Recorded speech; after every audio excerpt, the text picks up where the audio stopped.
The foundation of the ancient agenda, carried forward since the flood, is the relentless pursuit of genetic and spiritual corruption. This war is aimed squarely at the sacred architecture of the human being, the Adamic inheritance. For millennia, this pursuit remained decentralized, existing in the shadows of secret societies and local cults. But in the 20th century, the agenda achieved a crucial breakthrough. It was granted institutional authority, transforming from occult theory into state-sponsored industrial policy. That breakthrough occurred in the heart of Nazi Germany, which served as the chilling prototype for the final genetic war. The Third Reich was not merely a political or military power, it was a biological regime, dedicated to executing a blood purity covenant, a modern, merciless application of the Nephilim doctrine. The concept they used was racial hygiene, a pseudo-science heavily inspired by eugenics movements around the world, yet elevated by the Nazis to the level of state religion. Under Adolf Hitler and the SS High Command, particularly Heinrich Himmler, the goal was the eradication of what they deemed the unfit and the acceleration of the Aryan super race, the Übermensch. They sought to create a human vessel worthy, in their dark calculus, of inhabiting the 1,000-year Reich. This was the opening salvo of a methodical, industrialized process of genetic cleansing, designed to clear the lineage for the ascent of a contrived, spiritually synchronized race. To achieve this, the sanctity of the human body and the authority of the family were usurped by the state.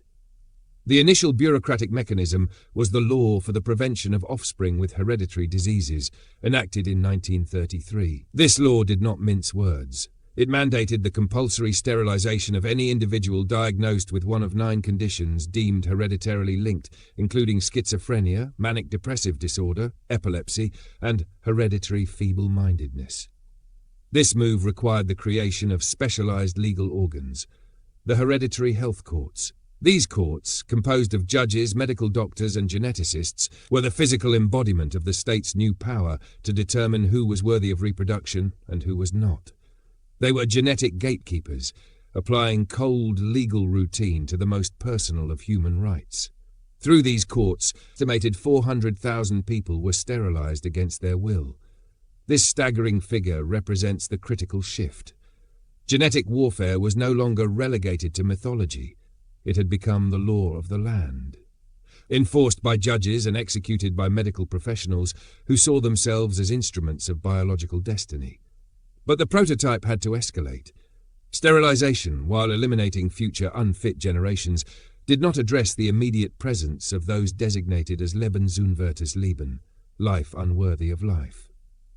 This led to the initiation of the Aktion T4 program, a code name for the systematic mass murder of patients residing in state-operated institutions, including the disabled, the mentally ill, and the elderly who were deemed unproductive. T4 was shrouded in secrecy and falsely framed as euthanasia, or mercy killing. In reality, it was a testing ground for industrialized genocide. Doctors and nurses, often highly trained and respected, became the frontline executioners, experimenting with techniques like carbon monoxide gassing and lethal injections. They learned how to efficiently process, dehumanize, and eliminate victims on a mass scale, all under the guise of public health necessity and financial economy. The victims were often noted as being expensive burdens on the state. The T4 program was not an aberration. It was a logical, chilling extension of the ancient mandate to control the bloodline. By targeting the weakest, the marginalized, and the genetically compromised, the regime was performing an ideological sacrifice, a ritualistic purification of the collective human vessel. These T4 killing centers like Grafeneck and Hadamar were where the technology and bureaucracy of the later extermination camps were perfected. The personnel, the administrative procedures, and the gas technology were all refined within the confines of the T4 structure before being exported to the larger concentration and death camps. This established the definitive template. The highest acts of spiritual profanation could be achieved through mundane administrative structures managed by professionals who believed they were serving a greater evolutionary good. The chilling implication of this segment of history is that the genetic war against humanity does not require monstrous, masked figures. It simply requires the transfer of ultimate authority over the human body from the individual and the creator to the state and its scientific experts. The Nazi state showed how the language of health, genetics, and national progress can be weaponized to justify genocide. By eliminating the corrupted clay, they were attempting to prepare the way for their fabricated race, a people genetically isolated and spiritually aligned with the esoteric forces of their occult commanders. The Third Reich was thus not an isolated historical tragedy, but a fully successful, albeit temporary, laboratory for the agenda's final stage. It provided the world with the instruction manual on how to wage a war of biological elimination through institutionalized consent and administrative efficiency, paving the way for the advanced mechanisms of control we face today. The warfare conducted by the Third Reich was dual-fronted, a biological crusade against the human genome detailed previously, and an equally ferocious state-sponsored campaign to acquire spiritual and esoteric knowledge. These two campaigns, the genetic and the occult, were not separate. They were two sides of the same counterfeit coin. The man who seamlessly unified these pursuits, serving as the nexus between medical genocide and mystical fanaticism, was Heinrich Himmler, the Reichsführer SS. Himmler viewed the SS not merely as an elite military or police organization, but as a neo-pagan mystical order, a modern-day Knights Templar, dedicated to restoring a supposed ancient Aryan dominion that predated Christ and even the established historical record. The institution he created to wage this spiritual archaeological war was the SS-Ahnenerbe. The Ahnenerbe, formerly the Ancestral Heritage Research and Teaching Society, was founded in 1935, quickly becoming a fully integrated and highly resourced department of the SS. Its formal mission was to promote the science of ancient intellectual history and to search for material evidence to prove the superiority of the Aryan race and the glory of the Germanic past. But the public-facing mission was a smokescreen.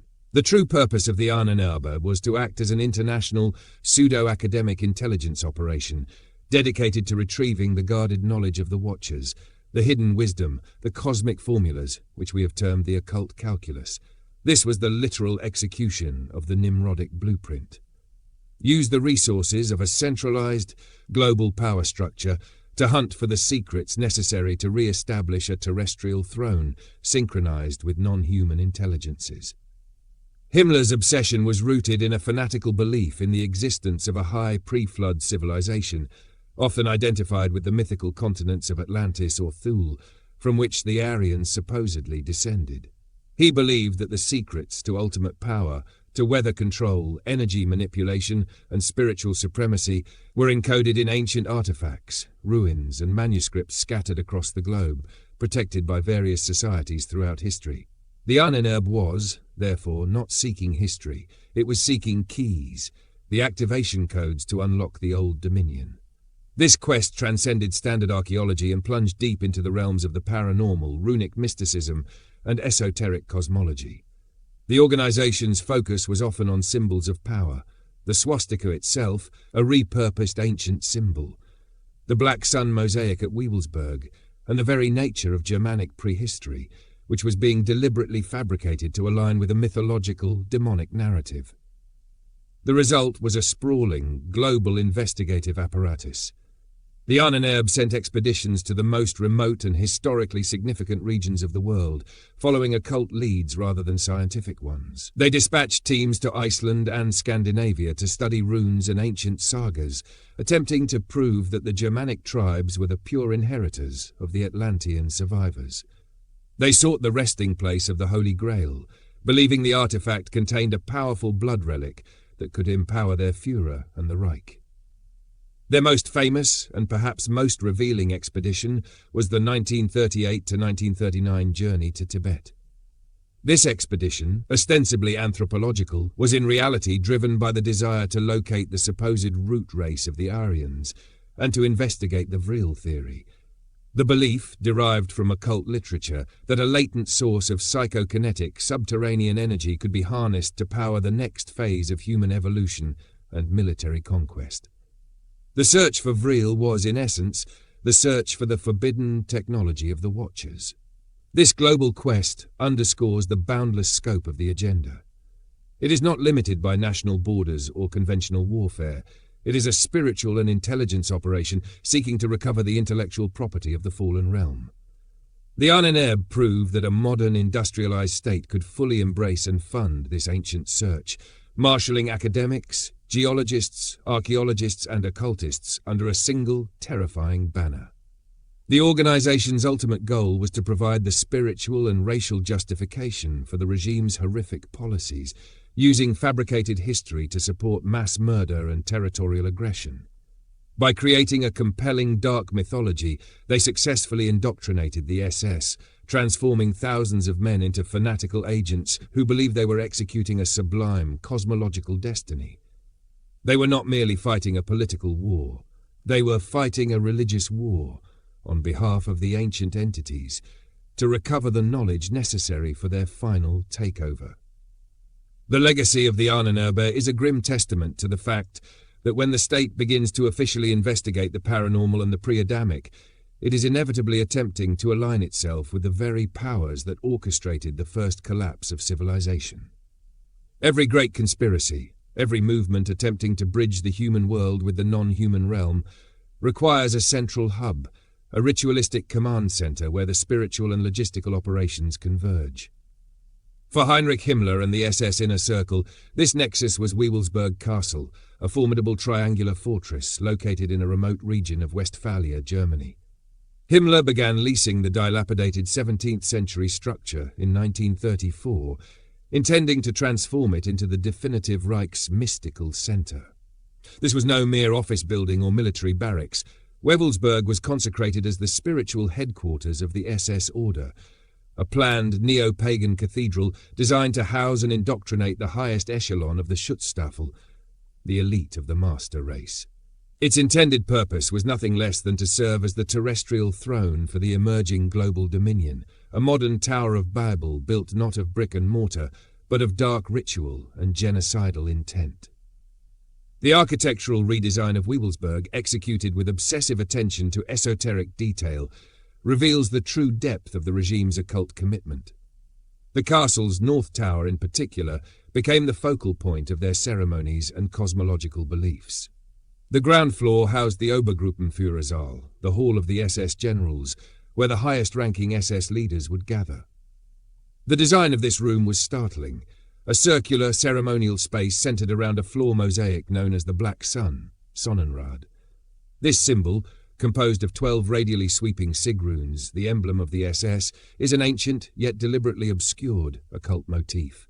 To the inner circle of the SS, the Black Sun represented the harnessing of a dark, solar, and subterranean energy, a powerful spiritual force linked to the hidden fire of a pre-Adamic Hyperborean past. By placing this symbol at the literal center of their command structure, Himmler was attempting to create a power projector, synchronizing the SS leadership and their murderous operations with the same dark, non-human currents that inspired the original fallen entities. Directly beneath the Black Sun chamber, in the North Tower's basement, was the Crypt, or Realm of the Dead. This chamber was intended as a place of eternal remembrance and ritual for the highest SS leaders who died in service to the Reich. It featured 12 stone pedestals, one for each Obergruppenführer, and a central circular space where an eternal flame was planned to burn. This space was designed for dark ceremonies, initiation rites, and the cultivation of the SS as a literal death cult.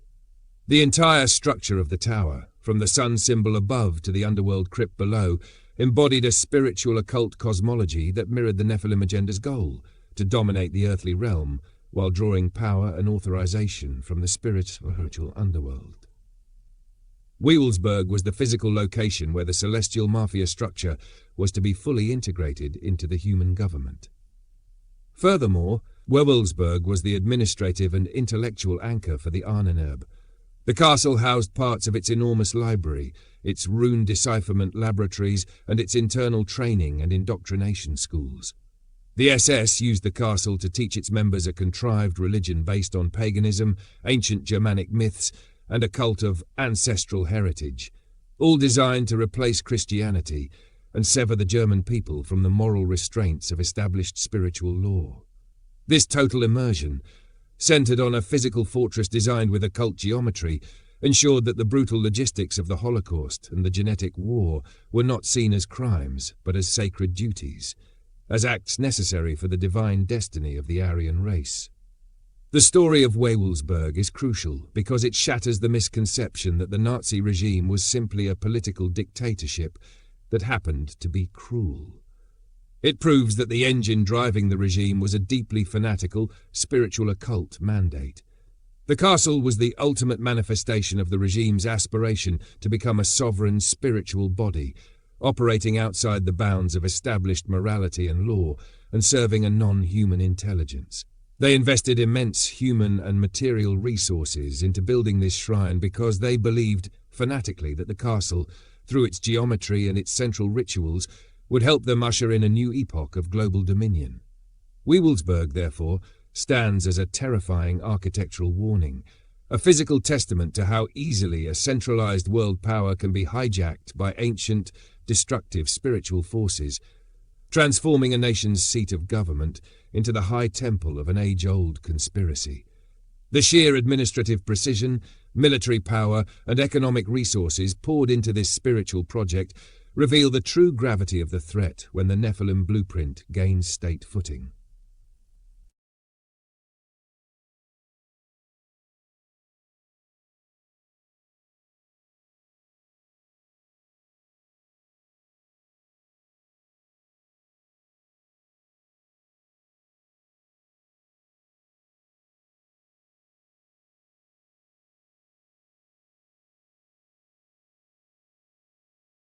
Here is your text repeated exactly as written, word for word. The true and lasting significance of the Nazi regime cannot be confined to the conventional parameters of military or political history. Its collapse was not the end of the operation. Rather, it marked the conclusion of the prototype phase, leaving behind a fully refined and terrifying final blueprint for profanation.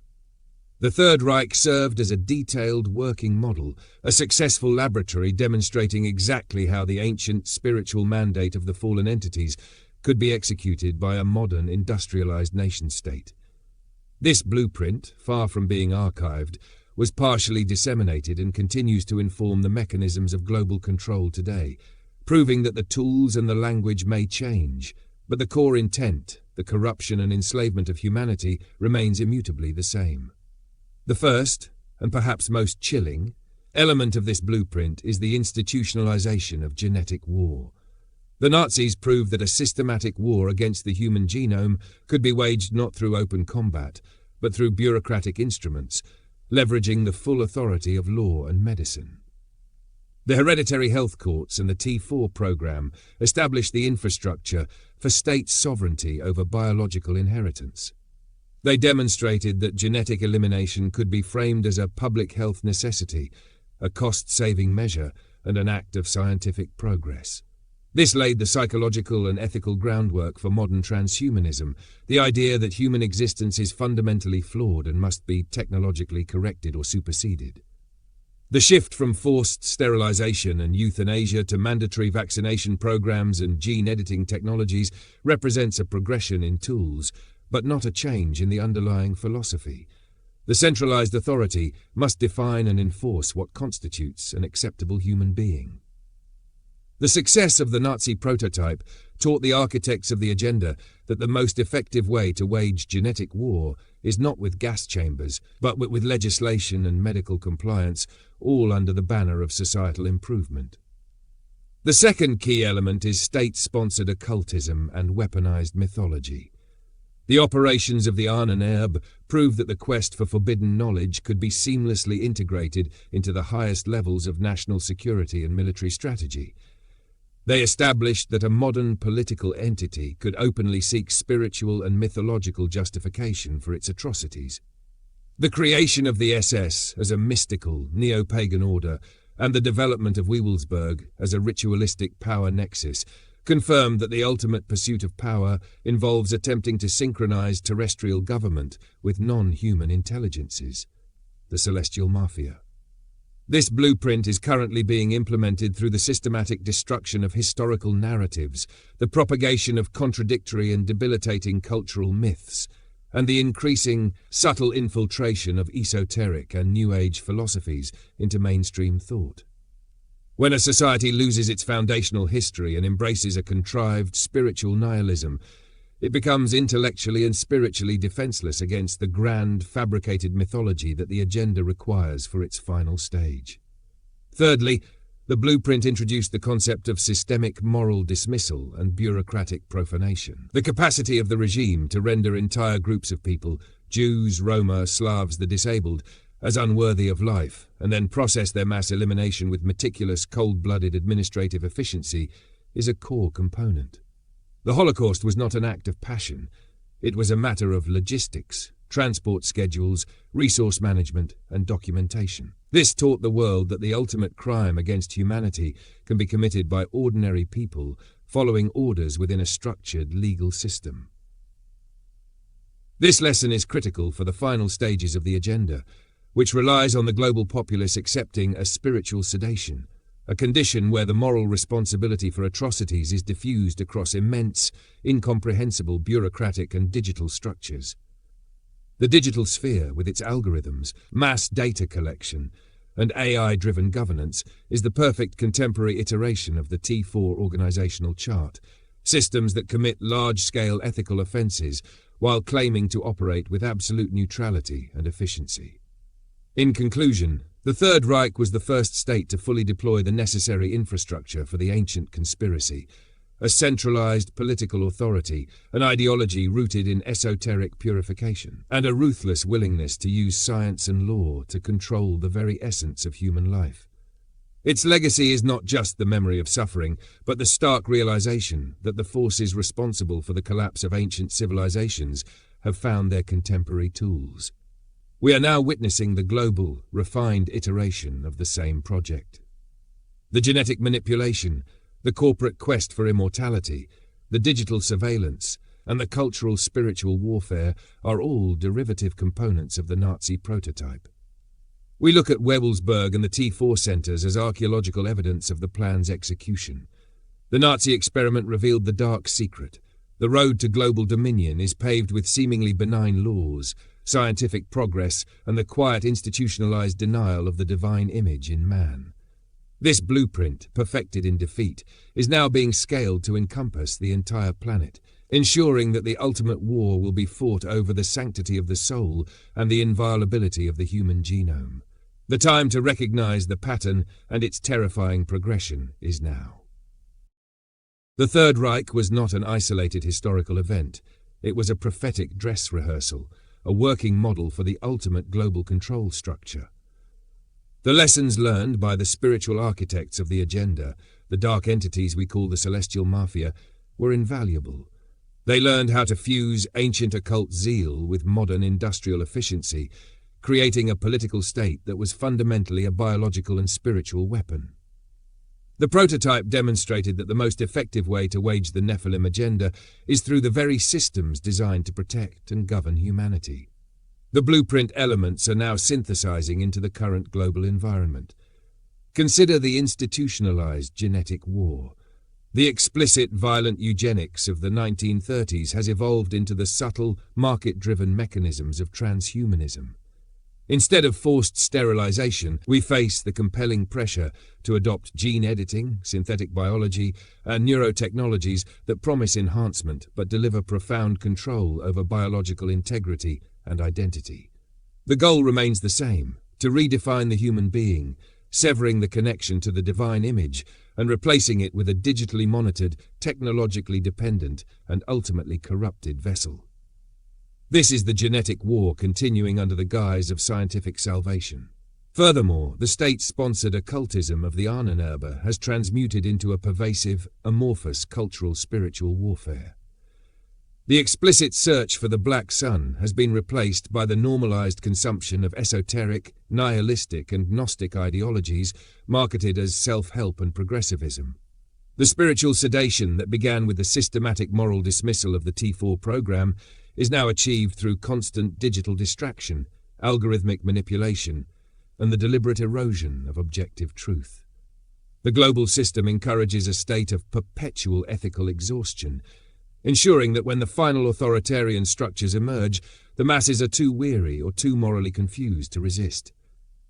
The central takeaway from the Nazi prototype is the devastating realization that the greatest acts of human terror are always rooted in a spiritual, non-human mandate, administered with cold, bureaucratic precision. Wewelsburg and the T4 centers are historical proof that when a nation-state decides to pursue Lebensunwertes Leben, life unworthy of life, it opens the door for the full implementation of the ancient destructive agenda. We now face a refined global iteration of this project, one where the centralized control is achieved not through iron-fisted conquest, but through technological consent and the quiet, pervasive takeover of biological, informational, and financial systems.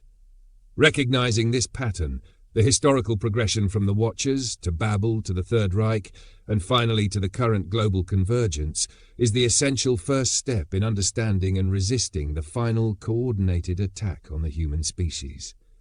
The ancient war is here, and it is being waged from the heart of our modern systems. The foundational pillar of the Nazi worldview was the belief that the state had the authority to reshape, regulate, and ultimately control the biological future of its population. This was the ideological center of their program of so-called racial hygiene, a policy that fused pseudoscience, nationalism, and medical authority into a single apparatus of state power. Far from being a political aberration, the Third Reich became the first modern government to turn biological discrimination into a fully industrialized system of law, medicine, and administration. Its leaders believed they were engineering a purified future, and this conviction drove some of the most devastating human rights violations of the 20th century. The first mechanism for this system was the 1933 Law for the Prevention of Offspring with Hereditary Diseases, one of the earliest legislative acts after the Nazi rise to power. Through it, the state mandated the compulsory sterilization of roughly 400,000 people diagnosed with conditions the regime labeled hereditary. Special courts, the hereditary health courts, were established to handle these cases. Each court combined doctors and judges, turning intimate medical decisions into state judgments handed down with bureaucratic formality. What emerged was a dangerous precedent.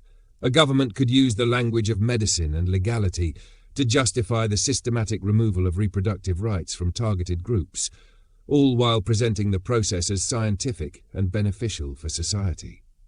This machinery escalated with Aktion T4, the centrally organized program of involuntary euthanasia carried out between 1939 and 1941. Under the guise of relieving suffering, the program targeted disabled children and adults, institutionalized patients, and others whom the regime defined as unfit. T4 was not only a moral catastrophe, it also became the testing ground for the mass killing methods later used in the Holocaust. Carbon monoxide gas chambers, transportation logistics, crematoria management, and falsified documentation were refined during this period. The program demonstrated how deadly outcomes could be achieved not through spontaneous violence, but through an organized administrative system that framed its actions as clinical necessity. These policies reveal a critical truth about the Third Reich. Its crimes were not only the result of extremist ideology, but also the result of a fully functioning state apparatus enlisted in the service of that ideology. Doctors, judges, bureaucrats, transport officials, and clerks became participants in a system that devalued human life based on pseudoscientific categories. The structure allowed ordinary professionals to participate in extraordinary harm, which remains one of the most important lessons of this period. The legacy of these programs is not merely historical, it serves as a cautionary marker for the present. The Nazi experience shows how medical authority, legal power, and political ideology can be fused into a single instrument capable of reshaping the lives of millions. It demonstrates how scientific language can be misused to justify discrimination, and how bureaucratic systems can mask profound ethical violations behind procedures and paperwork. In a world where technology, genetics, and data-driven systems are becoming increasingly influential, the lessons of these policies remain vitally relevant. They remind us that the protection of human dignity requires constant vigilance, and that the misuse of biological science for political ends has consequences that echo long after the regime that initiated them has fallen. The campaign waged by the Third Reich was not merely biological, it was also a vast state-funded intelligence enterprise focused on myth, archaeology, and ideological engineering. At its centre stood the SS-Ahnenerbe, the Ancestral Heritage Research and Teaching Society. Under Heinrich Himmler's direct command, the Ahnenerbe operated not as an academic institute, but as an official organ of the SS dedicated to producing evidence, real or fabricated, that supported Nazi racial ideology. It became one of the most ambitious attempts in modern history to use archaeology, anthropology, and mythology to legitimize a regime's worldview. Himmler envisioned the SS as a kind of ideological priesthood, and the Ahnenerbe served as its research division. With generous funding, protected status, and access to state resources, its scholars and officers travelled across Europe, the Middle East, and Central Asia. Their objective was to construct a narrative in which the so-called Aryan people were the heirs of an ancient, superior civilization. This wasn't simply an academic project, it was ideological fuel. By creating a pseudo-historical foundation for Nazi beliefs, the Ahnenerbe helped rationalize the regime's policies of expansion, domination, and exclusion. Expeditions were launched to Iceland to study runic traditions and sagas, seeking cultural anchors for the mythic origins of Germanic tribes. Researchers combed archaeological sites across Europe, searching for evidence of a prehistoric Nordic culture they believed had shaped the continent. Projects also extended into the Near East, where teams investigated ancient settlements in hopes of demonstrating that Indo-European ancestors had preceded other civilizations. While these efforts produced little credible scientific evidence, they played a powerful propagandistic role. They gave the SS an intellectual and mythic framework through which to view their political mission. The best-known mission was the 1938 to 1939 SS expedition to Tibet. Officially described as anthropological research, the project was deeply entangled with the leadership's ideological aims. The team collected artifacts, measured physical features of local populations, and searched for cultural or linguistic traces that could be woven into the Nazi narrative of ancient racial origins. Although modern historians dismiss the expedition's conclusions as unfounded, it demonstrated the regime's willingness to invest significant resources into global searches for material that could reinforce its self-constructed heritage. The work of the Ahnenerbe had profound consequences. It supplied the intellectual scaffolding for Nazi racial theory, offering a seemingly scholarly basis for policies that targeted entire populations. By portraying their actions as the fulfillment of a historical and cultural destiny, the SS transformed ideology into a mission and violence into duty. This fusion of pseudoscience, state power, and myth-making stands as one of the clearest examples in modern history of how a government can mobilize academic institutions to justify discrimination, conquest, and genocide. The Ahnenerbe's legacy is a stark reminder of the danger that emerges when political regimes appropriate scientific authority and historical research for ideological ends.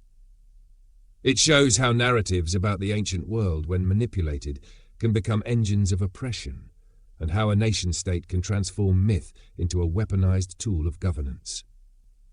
The Ahnenerbe exemplified the extraordinary lengths to which the Third Reich would go to fuse ideology with research. It was not simply a collection of scholars and archaeologists. It was a highly organized instrument of state power. Its missions, both within Germany and across distant lands, were designed to provide apparent legitimacy to the regime's claims of racial and cultural supremacy. Through its work, myth and pseudoscience became tools of governance, shaping how millions of people were categorized, controlled, and ultimately dehumanized. The expeditions were meticulously planned. Teams documented ancient artifacts, mapped landscapes, recorded languages, and even measured human bodies to fit preconceived notions of racial purity. These activities were cloaked in the language of science and history, lending a veneer of objectivity to otherwise ideological projects. By presenting fabricated or misinterpreted evidence as historical fact, the Ahnenerbe reinforced the worldview of the Nazi leadership and justified the exclusion, persecution, and eventual annihilation of those deemed inferior.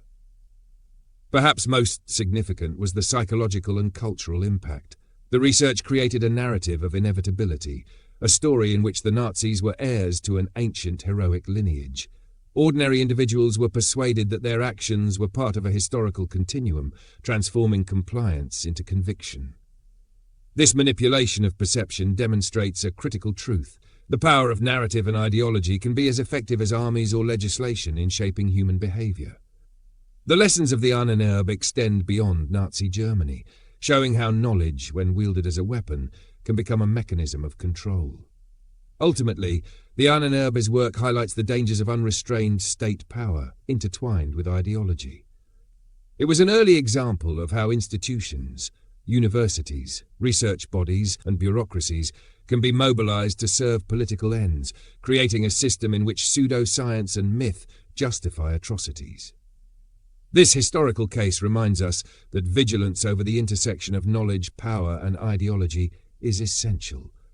It is a testament to the fact that even the pursuit of scholarship can be corrupted when morality is subordinated to ambition, proving that the structures built to seek truth can, if misused, become instruments of oppression. Wewelsburg Castle became one of the clearest examples of how the Nazi leadership blended ideology, symbolism, and state power. When Heinrich Himmler took control of the site in 1934, he envisioned it as the ceremonial center of the SS, a place designed to reinforce loyalty, hierarchy, and the regime's mythologized view of history. Rather than serving as a traditional military headquarters, Wewelsburg was remodeled to function as an ideological training ground, an architectural expression of the worldview the SS sought to embody. The North Tower, in particular, was reshaped to reflect the symbolic universe Himmler wanted his officers to inhabit. The upper hall, known as the Obergruppenführersaal, featured a striking floor mosaic sometimes referred to as the Black Sun. Though the design itself predates modern occult interpretations, the SS leadership used it as a symbolic centerpiece, a visual statement linking their movement to imagined ancient traditions and heroic lineages. The room was circular, solemn, and intentionally theatrical, meant to project an atmosphere of exclusivity and historical destiny to those who gathered there. Beneath it, the lower chamber, often called the Crypt, was constructed as a memorial space. It included 12 niches in a central recessed area, reflecting Himmler's desire to create a site of remembrance and ritual for high-ranking SS members. While there is no evidence that large-scale ceremonies occurred there, the very existence of the space demonstrates how the leadership sought to create a sense of sacred mission and mythic continuity around the SS. Together, these rooms illustrate how Wewelsburg functioned as an ideological stage. The castle was never simply an administrative office. It was a tool for cultivating identity, loyalty, and belief within the SS ranks. Elaborate symbolism, selective reinterpretations of European mythology, and carefully designed architecture were used to create a narrative in which officers saw themselves not only as soldiers, but as participants in a grand historical project. The resources devoted to Wewelsburg reflect the regime's fixation on using myth, symbolism, and pseudo-history to justify political and racial goals. It stands today as a reminder of how dangerous it can be when a state merges political ambition with ideological myth-making. In this way, Wewelsburg is less a mystical nexus than a stark historical warning. Grand narratives, when weaponized by authoritarian power, can transform places of governance into stages for destructive belief systems. From the vantage point of Wewelsburg, the final shape of the hidden campaign becomes unmistakable. What the world perceived as a geopolitical conflict was, beneath the surface, the culmination of a long-brewing ideological and spiritual convergence, an attempt to resurrect an ancient hierarchy through modern machinery. The castle's obsessive architecture, the cryptic symbols, the ceremonial chambers, and the administrative command structures were not decorative eccentricities. They were structural anchors designed to bind human governance to a spiritual agenda older than recorded history. Every action radiating outward from that fortress, every directive, policy, and operation must be understood through the lens of this deeper alignment. Bureaucracy was weaponized as ritual, ideology was engineered as doctrine, and violence became a mechanized liturgy. The SS leadership believed they were not merely officers of a state, but participants in a cosmic reclamation project, restoring a lost dominion they believed had been unjustly interrupted. This worldview required unwavering devotion, unblinking obedience, and the deliberate erasure of empathy. It was a system crafted to produce servants who would carry out the darkest tasks without hesitation, convinced they were executing sacred duty. The tragic irony is that the further they descended into this fabricated mythos, the more disconnected they became from reality. By cloaking their ambitions in ancient symbolism and esoteric geometry, they convinced themselves that their cruelty was elevated, purified, even sanctified. It was a deliberate inversion of moral architecture, a structure that celebrated dominance under the illusion of destiny. The Wewelsburg Nexus was the central altar of that inversion, the place where the human conscience was ritually dismantled and replaced with a cold, cosmic entitlement. Yet the ambition of the agenda was never limited to the time frame of the Reich. Wewelsburg was a prototype, a physical template illustrating how modern structures of governance could be repurposed into spiritual engines. It showed that massive crimes against humanity do not arise spontaneously. They are architected through ideas, symbols, narratives, and systems that gradually reshape how individuals interpret the world. The most terrifying lesson of Wewelsburg is not the magnitude of its darkness, but the realization that the machinery it created did not disappear with the collapse of the regime. The spiritual logic underlying it, purity narratives, hierarchical mythologies, technocratic supremacy, and the devaluation of human life, continues to echo subtly through different systems, movements, and ideologies. As the war progressed and the Reich approached collapse, Wewelsburg stood as an unfinished testament to a vision that refused to die. Even as Allied forces advanced, parts of the castle were shielded from destruction, as if the structure itself held an intelligence or inertia of its own. Decades after the war, investigators and scholars noted that certain areas of the fortress had been intentionally burned, flooded, or sealed, not to erase evidence of crime, but to prevent the uncompleted rituals from being accessed or revived by others. The remnants of the Black Sun Hall and the crypt below it still stand, silent and cold, bearing witness to the ambitions carved into their very stones. Those ambitions were not simply political dominance, they were cosmological replacement. The SS leadership sought to become the priesthood of a new world order, a society where humanity was stratified by engineered genetics and governed by a spiritual elite claiming ancient authority. Wewelsburg was meant to be the capital of this spiritual empire, the point where human will would permanently merge with the dark currents believed to originate from an old, fallen realm. It was a rebirth of the Babel blueprint, a technological and administrative tower reaching upward while simultaneously digging downward, bridging the celestial and the chthonic in a single, controllable structure. The collapse of the Third Reich did not mark the end of the agenda. It marked its scattering. The blueprints survived.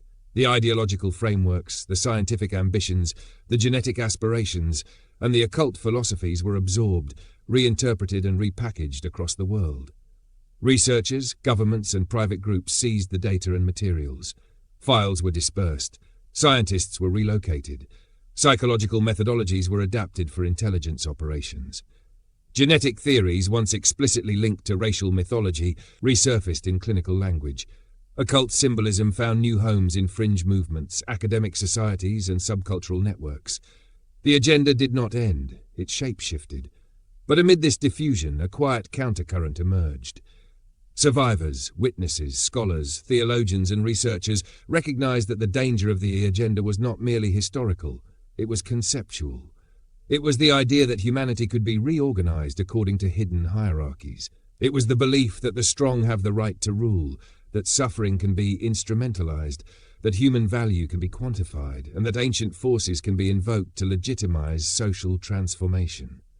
These ideas, unchallenged, form the soil in which future atrocities germinate. The closure of the documentary does not arrive through a dramatic revelation, but through a deep recognition. The true legacy of Wewelsburg is not the castle itself, but what it demonstrates about the vulnerability of human systems to spiritual and ideological manipulation. The fortress becomes a mirror held up to every generation, reflecting a warning about what happens when myth and power merge unchecked. To understand how dangerous this formula is, one must consider the subtlety of its mechanism. It does not begin with violence. It begins with flattery, the promise of belonging to an elite lineage, a chosen group, a purified category. It begins with fascination, the allure of forbidden knowledge, ancient secrets, and cosmic narratives that elevate the initiate above the common masses. It begins with architecture, symbols, rituals, and spatial designs that shape belief at a subconscious level. It begins with redefinition, where words like destiny, purity, sacrifice, and progress are sanitized, repurposed, and emptied of their original moral anchors. And then, when the foundation is set, violence emerges as an inevitable extension of the ideology. The fall of Wewelsburg signals more than the defeat of a regime. It signals the exposure of a pattern that repeats across civilizations. Every empire that sought to unify heaven and earth through human power eventually collapsed under the weight of its own hubris. The tower always falls, the center cannot hold. But the most subtle danger is not the fall of these structures, it is their rebirth in new forms. Bringing closure requires understanding that the fight against such ideologies cannot be limited to historical remembrance alone. It requires a re-establishment of a moral framework rooted in humility rather than superiority, in dignity rather than utility, in compassion rather than conquest. It requires acknowledging that technology, symbols, and structures are not neutral. They carry the intentions and values of those who design them. It requires vigilance, not paranoia, awareness that the forces shaping society can drift if not anchored by conscience. Wewelsburg stands today as a museum, a stone-carved warning frozen in time. Visitors walk through its halls, unaware that they are stepping across a battlefield where ancient ideas collided with modern ambition. The stones whisper a truth that cannot be ignored. The most dangerous wars are not fought with armies, but with narratives, symbols, and beliefs that reshape how people see themselves and others. This documentary closes with a simple but profound lesson. The darkness that once gathered at Wewelsburg is not confined to the past. It emerges whenever human beings elevate themselves beyond accountability, whenever systems prioritize supremacy over humanity, and whenever ancient myths are used to justify modern cruelty. The only defense is clarity, a relentless, honest awareness of how ideas evolve, how power seduces, and how spiritual frameworks can be twisted into engines of control. The Wewelsburg Nexus may be a relic, but the pattern it represents is alive, and the responsibility to confront it rests not in governments or institutions alone, but in the quiet decisions of individuals who choose integrity over illusion, truth over mythology, and conscience over power.